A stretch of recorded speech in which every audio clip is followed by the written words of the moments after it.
Welcome to this online tutorial about performance management at Albemarle County. Here are the topics we're going to cover in this video. As a reminder, this is a high-level overview. If you have follow-up questions or want more information, please contact your generalist. When talking about performance management, the first thing to discuss is the competencies. So the first question, what are they?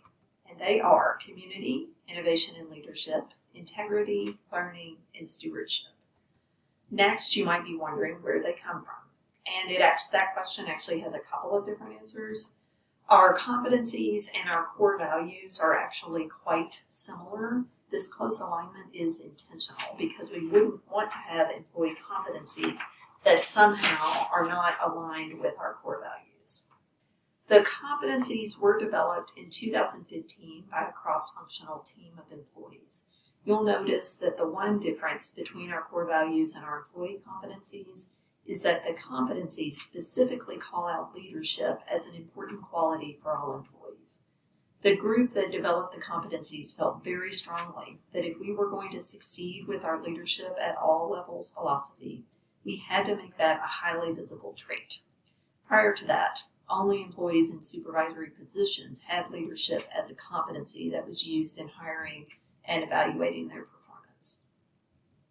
So that leads me to talk about how we use our competencies. We use them to recruit, hire, train, and evaluate all classified employees working for local government. What that means is that questions in the interview process are developed to cover all of the competencies. Training opportunities are designed to make sure they're giving employees skills in those areas. And finally, of course, we evaluate our employees throughout the year using the competencies. Before we go further into talking about the role they play in appraisal, just a quick reminder that you can find more information about the competencies in the performance appraisal page, which is on the Employee Resources Site Manager Toolkit area. Before we developed the new competencies in 2015, there were 7 competencies for all employees and 4 additional ones for supervisors. As you can imagine, that made for some very long and painful performance appraisals. As part of the process of coming up with new competencies, the committee decided that the better approach would be to go with fewer but broader competencies, and to make them more useful by developing descriptors that would help supervisors and employees understand what it looks like to demonstrate that competencies. We have descriptors for the organization as a whole and for departments as well. So let's start by looking at competency descriptors at the organization level. Here we have a screenshot of several of them. As you can see, they're somewhat lacking in detail because we needed our competencies to work for such a broad range of positions across the organization. In addition to these organization level descriptors, each department was tasked with developing their own department specific descriptors so that they could show what the competencies look like for that particular department. On this slide, you can see an example from social services for how their employees can meet and exceed expectations for the community competency. Let's talk for just a minute about how you can use these competencies and descriptors throughout the year instead of just at performance evaluation time. I encourage you to think of them as another tool for feedback with employees, and you should ask your staff to use them that way as well. So for example, employees who get a 3 or meets expectations often want to know why they didn't get a 4 or a 5. So when you're talking with your employees about how a particular project or task or meeting went, use the competencies as a guide. This part met expectations. This part didn't meet expectations. Next time you could knock it out of the park by doing this, etc. And then you can ask your staff to do that same kind of analysis when having their regular conversations about their work.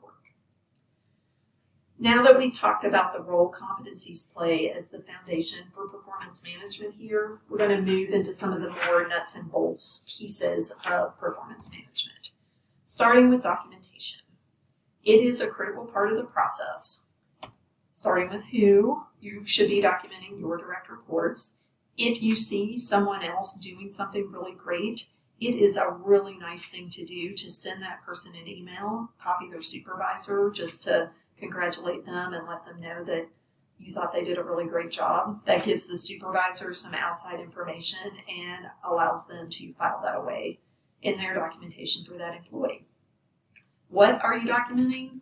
Accomplishments, good things they've done, kudos they've gotten from internal and external customers, areas for improvement, any discussions you've had about specific issues. Where should you be doing this? As much as possible, try to have a single location for storing this information on each employee. You can have a Word document for each person. You could have a spreadsheet. You could even have an Outlook folder and send yourself an email and store it in that folder for each person. We strongly encourage you to schedule a specific time each week to compile notes on what your employees have done that week, their accomplishments, etc. Making this a habit will make your life a lot easier in the long run. And why do you need to do this? Documentation is critical to providing evidence to support the evaluation you're giving the employee. It's good to have concrete examples to share with the employee when you're having performance conversations. And if you commit the time to doing this documentation on a weekly basis, the performance appraisal almost writes itself. So now let's talk a little bit about the performance appraisal process. It's often the most visible part of performance management from an employee perspective. We're going to talk about resources and timeline, show you the form we're using for this year, and then we'll talk briefly about how to have the conversation.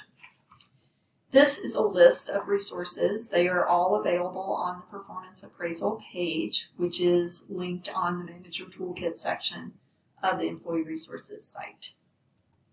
The timeline for performance appraisals is on this slide here. The specific dates may vary a little bit, especially in this pandemic year, but the general guide here gives you an overview of how the process normally occurs. As a side note, you need to be talking to your people on a regular basis. These are formal conversations about employee performance, but it is a best practice to be talking on a consistent basis about how people are doing. For this year's performance appraisal process, we'll be using the short form shown on this slide. It requires supervisors to do two things for each competency. They evaluate the employee as either successfully meets or does not meet expectations, and they include supporting comments for each of the competencies. When it comes to having the performance appraisal conversation with your employees, we have a few general do's and don'ts. First of all, as part of your planning for the conversation, you should discuss with your employees how they would like to have that meeting. Are you both comfortable meeting in person with appropriate safety protocols? By May, the weather might allow for outside meetings. If you meet virtually, how can you make that work for both of you? How will you make sure you're not interrupted or distracted? Are there any other special considerations for you and your staff during this pandemic time? Next, I would say focus most of the conversation on next year and your goals and how you can look forward and apply what they've learned this year. For example, if they really went above and beyond in response to the pandemic, how can they keep the momentum going into next year? And if they struggled, how can they move forward? What can you do to support them? Now, the don'ts that we have on this slide may seem like common sense, but this pandemic year has been hard on everyone, so they bear repeating here. Now we're going to switch gears, talk about performance management and working with high-performing employees. Because high-performing employees, sometimes their supervisors forget that they need attention and coaching because they're high-performing. So on this slide, we're going to talk a little bit about a couple of tools to make sure your employees stay engaged and motivated. First, employee recognition. We have an official recognition program you can find online using the headers identified here. That will allow you to do formal recognitions on awards of pay or leave, both of which are appreciated by employees. You can also develop your own recognition practices, including verbal shout-outs at staff meetings, handwritten thank you notes delivered by mail. Those are always exciting. Or a small, meaningful gift. So if you have somebody who has to have that cup of coffee in the morning, give them a nice coffee mug. It doesn't have to be anything big. This is one of those areas where it's really the thought that counts. One thing to keep in mind when thinking about recognizing a high-performing employee, you should consider the employee's recognition preferences and don't proceed according to how you prefer to be recognized. So, for example, you may be fine with being thanked in a large gathering, and somebody else may really prefer not to be called out in an all-staff meeting. Next, professional development plans. This is another tool for high performers. The idea is that you develop a plan tailored to the employee's longer-term goals and ideas of what success looks like for them. Among the resources we'll be making available to you is a sample form, which we've shown a screenshot of here. It has space for the employee to define their desired outcome, and then lots of resources for development opportunities, etc. When you have an employee who is struggling to meet expectations for their position, it is really important and really hard to respond to problems quickly. This is a time that calls for active coaching on the supervisor's part. You can't ignore the problem and hope it will go away on its own, and you can't assume that the problem will resolve itself when it's safe for employees to return to working in the office. Dealing with performance issues when they occur is so much better than avoiding them, even though it doesn't seem like it. And also, you should not save those concerns up and hit an employee with all of them at the same time. If you don't say anything to your employee, then what that means is whatever they're doing is fine by you. We have a separate training video about giving feedback, but I want to share a few points about how to prepare for this particular sort of conversation. So some of the components that you need to be thinking about is identifying the gap in performance, being very specific about this is what we need, this is what you're doing, here is the concern. Discussing resources and support options for the employee. Be prepared with your own ideas about resources, but also be ready to listen with an open mind to what the employee thinks would be helpful. And finally, communicate a timeline for next steps, and that should include dates for follow-up, methods for evaluating performance. Finally, I would ask that you remember your HR generalist is available to help you. They have a lot of experience in addressing employee relations issues, and some of the things they can help you with are organizing your thoughts, developing your strategy, practicing, and also helping you identify resources. Progressive discipline is a topic that could have its own training session, but because so much of it is dependent on the particular situation, we're going just for a high-level overview during this tutorial. The discipline process is governed by Policy P22, which you can access via the Employee Resources site. And it outlines the normal progression that we have listed here. What I want to tell you is that it's important to remember that discipline depends on severity and frequency of the issue. So you can skip steps depending on either the severity or the frequency. And simultaneous to discipline, you can have, and you should have, ongoing coaching, use of EAP resources and other support, a performance improvement plan, etc. It doesn't have to be one or the other. You should be doing both discipline and other strategies to help the employee improve at the same time. Again, more information on this, you'll want to reach out to your generalist. A performance improvement plan is another tool that you can use when an employee is not doing well. It's a version of goal setting, and what you're going to want to do there is define the problem or the area where the employee needs to improve. Define what constitutes an acceptable level of performance. You have to lay out what they should be doing and be very specific with details about timelines, people who should be involved, etc.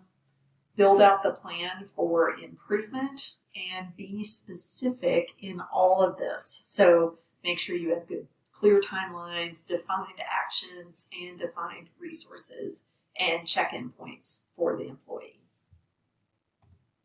In conclusion, I want to talk briefly about goal setting for the next year, which is the last piece in the annual performance evaluation process.